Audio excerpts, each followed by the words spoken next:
हाय friends, मैं हूं Manav. Welcome to movie शूवी। करते हैं आपस में पॉजिटिव सा नमस्कार। डंकी चलेगी कि सलार, क्या दोनों चलेंगी? दोनों अच्छी पिक्चर हैं, दोनों में कुछ कुछ फ्लॉज हैं। किस तरीके की चीज़ें हैं ये देखो, सब ने अपना वर्डिक्ट तो दे दिया है और वर्डिक्ट कहीं ना कहीं बॉक्स ऑफिस के नंबर्स में भी रिफ्लेक्ट करता है। लेकिन जो फैंस होते हैं वो मानने के लिए तैयार नहीं होते हैं कि इसके अंदर कोई खामी है, बल्कि जो ये रिप्रेजेंट कर रहा होता है कि इसके अंदर एक खामी है, अगली बार बेटा और अच्छे से करके आना, तो उसी को गाली पड़नी शुरू हो जाती है। तो कुछ ऑफ लेटली कुछ फीडबैक्स जो दिए जिसके अंदर ऐसे शोर नहीं मचाया, ओ माय गॉड ये तो मेरा बहुत ही अच्छी मूवी थी, मैं तो पागल हो रहा हूँ, ऑस्कर दे दो, ये तो मास्टरपीस है, ये है वो है। अगर आप ऐसे एक्सप्रेशन नहीं दे रहे हैं और आप ये बोल रहे हैं कि यार बहुत ही सेंसिबल मूवी थी और इसके अंदर ये पॉजिटिव्स थे और ये नेगेटिव थे, ये फैंस को समझ नहीं आती बात। फैंस समझते हैं भक्ति करो सिर्फ। तो थोड़ा अजीब तो हो रहा है चैनल के अंदर, और क्योंकि हम डंकी और सलार को दोनों एक साथ कवर करते हैं तो दोनों की जो फैंस हैं वो डिशुम डिशुम करने लग जाते हैं, और वो डिशुम डिशुम आपस में नहीं कर पाते हैं तो फिर मेरे को बोलने लग जाते हैं और अपने को तो कोई फ़र्क पड़ता नहीं है।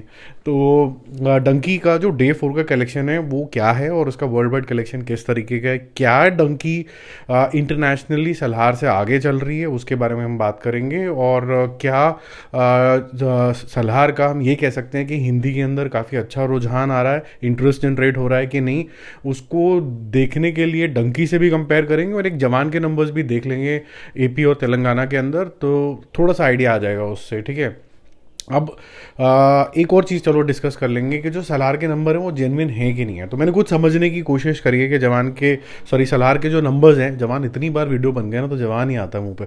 सलार के जो नंबर्स हैं क्या वो सही हैं या गलत हैं? जो कि 297 कल क्लेम हुआ था और अभी भी एक पोस्टर आया है जिसके अंदर 402 करोड़ रुपए वर्ल्ड वाइड कलेक्शन बताया गया 3 ही दिन के अंदर। तो क्या ये सही है, क्या इसके अंदर कोई झोल झाल है? वो बताता हूँ। जो मैं बताने वाला हूँ काफ़ी ज़्यादा आपके लिए शॉकिंग होने वाला है, तो थोड़ा ध्यान से सुनना। पहले डंकी के बारे में बात करते हैं, फिर सलार के ऊपर आते हैं। डंकी किसी भी हालत में, पहले तो मैं बहुत ही क्लियर कर दूँ, कोई भी मास्टरपीस मूवी नहीं है ये बहुत ही सेंसिबल मूवी है। स्टोरी जो होती है आपके दिल को छूती है, जिस तरीके की डायरेक्शन है आपको हंसाती है, आपको रुलाती है, बट ये बाइंड ढंग से नहीं हुई है। ये एक नॉर्मल व्यू पॉइंट है, आपका व्यू पॉइंट कुछ और हो सकता है। तमीज़ के दायरे में आप ये कह सकते हैं नहीं, I don't agree with you, मेरे को ये ऐसी लगी, फेयर इनफ, कोई प्रॉब्लम नहीं है इसके अंदर। कईयों को अगर कोई त्रिमूर्ति भी अच्छी लगी होगी, लगी उनको अच्छी लगी तो लगी, मतलब किसी को डीमीन नहीं करना चाहिए कि भाई नहीं ऐसा ही बोल, ज़बरदस्ती है गन पॉइंट के ऊपर, ऐसा नहीं होना चाहिए। जब अच्छी थी जो चीज़ें, बहुत अच्छे तरीके से जवान बनी थी, जब इससे पहले पठान बनी थी, और पठान मेरे ख्याल से सबसे ज़्यादा इंपॉर्टेंट मूवी थी 2023 की, जिसने लोगों को थिएटर के अंदर दोबारा खींचा, और उसके लिए बहुत बड़ा स्टार लगता है शाहरुख खान जैसा कि आओ अब मुझे देखो, और उससे काफ़ी ज़्यादा पॉजिटिविटी आई। बात करते हैं इसके जो नंबर्स हैं। रात को जो रिवाइज नंबर्स आए हैं वो 30 की जगह 31.5 करोड़ आए। मैंने आपको 30 रिपोर्ट किया था। सिंगल स्क्रीन्स के सबके मिला के इतना है, जैसे इसका टोटल हो जाता है 106.5 करोड़ रुपीज़। करीबन करीबन 90 करोड़ रुपीज़ प्लस से चल रही है वर्ल्ड वाइड, यानी ओवरसीज मार्केट के अंदर। आज लगभग 210 करोड़ रुपए का इसका पोस्टर रिलीज होगा, आफ्टरनून में रिलीज़ कर रहे हैं जनरली रेड चिलीज। अब इसी को समझें कि सलार का क्या हुआ है।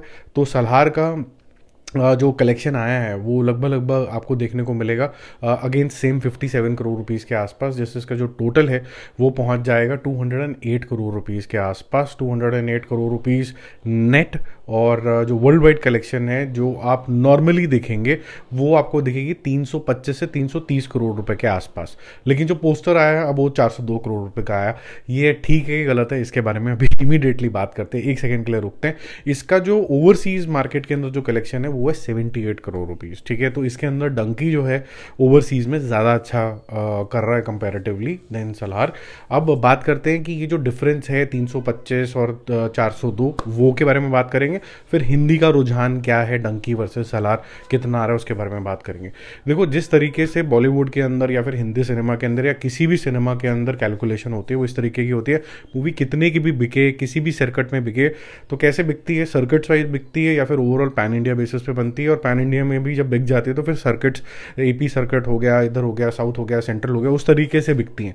जब बिकती हैं तो वो हो गया डिस्ट्रीब्यूटर एंड सब डिस्ट्रीब्यूटर का खेल। लेकिन उसके बाद जो कलेक्शंस आती हैं जो एक्चुअल रियल होती हैं वो टिपिकली हिंदी सिनेमा में रिपोर्ट होती है, उसका टोटल रिपोर्ट होता है। साउथ के अंदर थोड़ा सा अलग चलन है जो कि गलत नहीं है। वो ये है कि जी एक डिस्ट्रीब्यूटर ने दूसरे डिस्ट्रीब्यूटर को बोला कि जी मैंने तेरे को एक सब डिस्ट्रिक्ट दे दिया 1 करोड़ रुपए का, ठीक है, तो मेरे लिए तो आज ही रेवेन्यू वो बुक होगी, तो वो रेवेन्यू बताते हैं। तो तभी आप ऐसे देखेंगे कि डे वन का जो कलेक्शन है वो काफ़ी बड़ा मैसिव आता है, फिर नीचे ड्रॉप आना शुरू हो जाता है। वो इसलिए होता है कि जितने में एक डिस्ट्रीब्यूटर ने एक सब डिस्ट्रीब्यूटर को बेच दी, वो सारी की सारी कलेक्शन जो होती है एक साथ रिपोर्ट होनी शुरू हो जाती हैं, जिसकी वजह से आपका जो ओवरऑल वर्ल्ड वाइड कलेक्शन भी जो होता है वो ब्लोटेड नंबर दिखने लग जाता है। लेकिन ये इवेंचुअली गिर जाता है ठक करके, वो आप कोई भी मूवी उठा लीजिए उसके अंदर ही होता है। अब ये क्या स्टैंडर्डाइज होना चाहिए?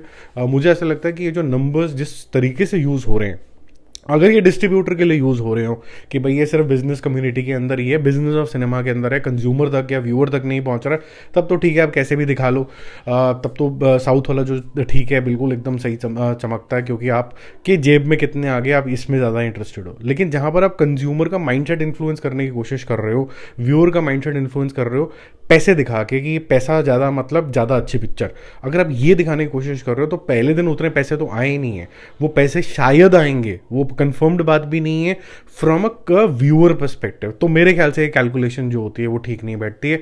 जो हिंदी सिनेमा के अंदर या बाकी पंजाबी सिनेमा, कोई भी सिनेमा उठा लीजिए, बंगाली सिनेमा उठा लीजिए, जहाँ पर डे वाइज रिपोर्टिंग होती है नंबर्स की, ना कि डिस्ट्रीब्यूटर के पास कितना पैसा आ गया, मेरे ख्याल से वो कलेक्शन जो है वो राइट तरीका है देखने का।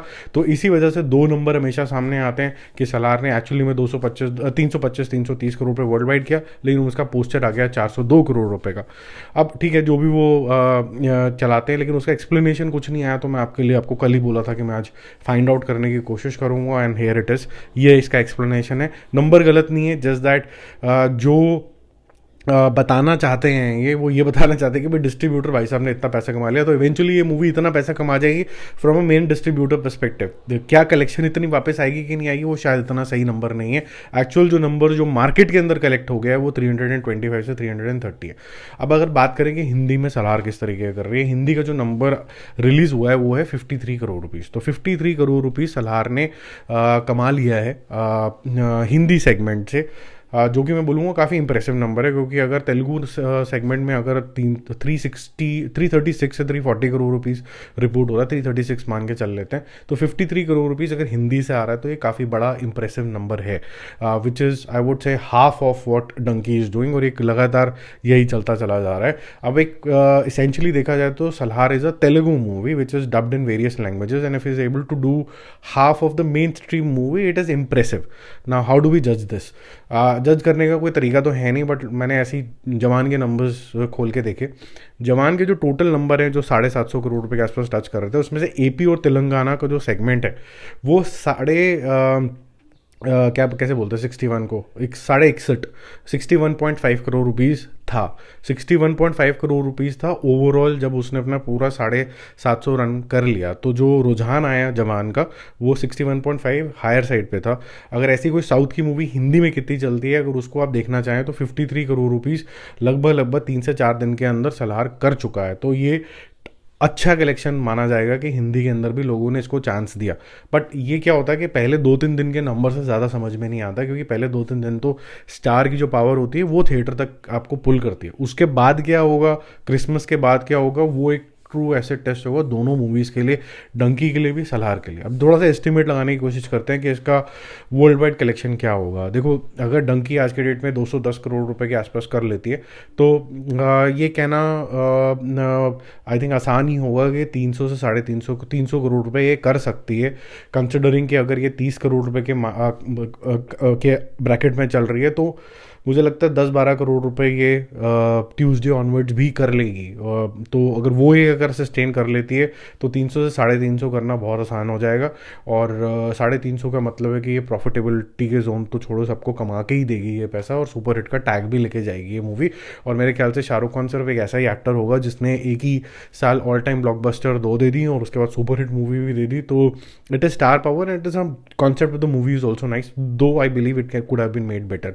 ऐसे ही सलार के अंदर जो कॉन्सेप्ट बनाया गया है, जो वर्ल्ड बनाया गया है, जो ट्राइब्स बनाई गई है, काफ़ी इंटरेस्टिंग है। अब एग्जीक्यूशन जो है वो प्रशांत नील स्टाइल में फंसा रह गया, उससे बाहर आना होगा ताकि इसको फुली एक्सप्लॉइट किया जा सके। थोड़ा सिंप्लीफाई करें, लोगों को ट्राइब के नाम ही नहीं याद हो गए, इतने जल्दी जल्दी चला गए, उसके पोस्टर्स आज रिलीज़ हो रहे हैं, तो इसलिए हो रहे हैं लोगों को, ताकि रजिस्टर नहीं हुआ है ढंग से कि क्या हो रहा है, तो ज़्यादा ध्यान स्लो मोशन में दे दिया। तो वो सब चीज़ें करेक्ट होनी बहुत ज़्यादा ज़रूरी है। अब अगर हम ये मान लें कि 402 करोड़ रुपए ही हैं आज की डेट के अंदर, तो मरी हालत के अंदर भी ये कम से कम नहीं तो 250 से 300 करोड़ रुपए और ऐड कर लेगी अपना लाइफ टाइम बिजनेस क्लोज करते करते। अगर ये 250 करती है तो 650 होते हुए यहाँ से नज़र आ रहा है। बाकी लेट्स सी क्या होता है। 650 तो यहाँ पर हो रहा है, और डंकी का जो है वो 350 हो रहा है, हायर सेट पे 400 हो जाएगा। और अगर सलहार ने अगर जो मोमेंटम है तेलंगाना में और एपी में पकड़ के रखा, तो मोस्ट प्रॉब्ली ये 700 करोड़ भी टच कर जाएगी, जिससे आप ये कह सकते हैं कि पार्ट 2 बनने की संभावनाएं बढ़ जाती हैं। पार्ट 2 बन जाएगा। अगर ये 700 करोड़ रुपए का फिगर जो है जनरली नहीं टच करा, तो फिर बड़ा मुश्किल है इसका पार्ट 2 को एग्जीक्यूशन में डालना। और तीसरी बात ये भी है कि आप जब कभी भी कोई मूवी बनाए तो इतनी बड़ी बड़े महंगे बजट की नहीं बना सकते हैं होपिंग कि हर चीज़ 1000 करोड़ रुपए टच कर जाएगी। अच्छी बात है, एम्बिशियस हुए हैं आप, लेकिन I think India is still not ready to see every movie as 1000 crore movie, and also we don't have those many shows also. हमारे पास स्क्रीन्स ही नहीं है इतने, तो स्क्रीन जब तक नहीं आते हैं, और स्क्रीन्स बनाने के लिए आपको अच्छी मूवीज़ बैक टू बैक करनी होगी, उसके लिए पूरे रिफॉर्म्स चाहिए होंगे, उसके लिए टिकट सस्ती होनी पड़ेंगी। तो पूरा इकोसिस्टम चेंज करने की हम यहाँ पर बात कर रहे हैं, जो इतना आसान काम नहीं है। So any big star movie if it crosses 300 crore as a budget, तो वो थोड़ा क्वेश्चन मार्क हो जाता है कि कैसे रिकवर होगा ये। तो टाइगर के समय भी हमने ये देखा था, और अभी हम सलार के टाइम पे भी ये देख रहे हैं। प्रॉफिटेबिलिटी फॉर द डिस्ट्रीब्यूटर जो होती है वो थोड़ा डिफिकल्ट हो जाती है, एग्जीबिटर को पैसा कमाना थोड़ा डिफिकल्ट हो जाता है, लार्जली डिस्ट्रीब्यूटर को हो जाता है। और अदरवाइज प्रोड्यूसर साहब और एक्टर साहब तो पैसे लेके घर में बैठ जाते हैं, इसलिए उनको दुख थोड़ा कम होता है। ठीक है, बाकी जल्दी मिलते हैं और रिव्यूज़ और अपडेट्स के साथ। Stay connected, bye bye.